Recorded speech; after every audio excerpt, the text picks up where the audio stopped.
Hello my little pizza slices, it's me, KevinMad095. In today's video, it's going to be all about solar and using the exotic Sunbracers as well. Starting with the exotic Sunbracers, the perk is Helium Spirals. Increases the duration of solar grenades. Solar melee kills grant unlimited solar energy for a brief time. For the mods, I choose Bolstering Detonation, which grants class ability energy when you cause damage with a grenade. Momentum Transfer, causing damage with a grenade reduces your melee cooldown, as well as Firepower, your grenade final blows create orbs of power. For the helmet mods, I use Heavy Ammo Finder, which increases the drop chance of heavy ammo on kill, as well as Ashes to Assets gain bonus super energy on grenade kills, and Harmonic Siphon, rapid solar weapon final blows create an orb of power.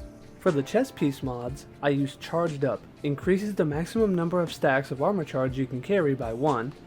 I use Harmonic Resistance, reduces the incoming solar damage from combatants, as well as Void Resistance, reduces the incoming void damage from combatants. For my leg armor, I have 3 surge mods, Solar, Void, and Stasis, so when I have an armor charge, all of my weapons that I use will have a damage bonus. For the class item, I use Time Dilation, your decaying armor charge has longer duration, Powerful Attraction, automatically collects nearby orbs of power when you activate your class ability, as well as Outreach, reduces melee cooldown when using your class ability.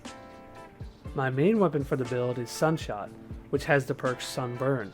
This weapon fires explosive rounds and highlights targets that take damage from Sunshot, but the main thing we are here for is Sunblast. Targets killed with Sunshot explode in solar energy, so when you kill an enemy, it creates a massive explosion that can kill other enemies and it keeps chaining.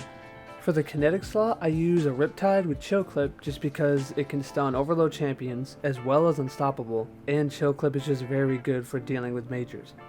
Now for the heavy slot, I usually use Commemoration or Retrofit Escapade, but for boss damage, I either use Palmyra B or Retrofit.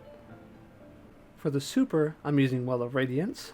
For my class ability, I'm using Phoenix Dive. For my melee, I'm using Incinerator Snap instead of Celestial Fire, because in my testing, Celestial Fire never ignited targets, but Incinerator Snap did.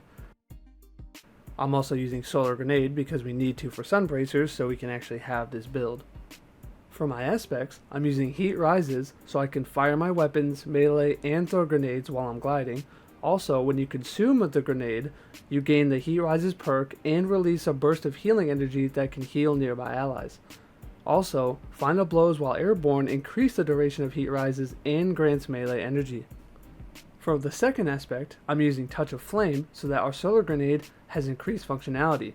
It increases linger duration and periodically emits blobs of lava around its perimeter, which can be very useful for boss damage.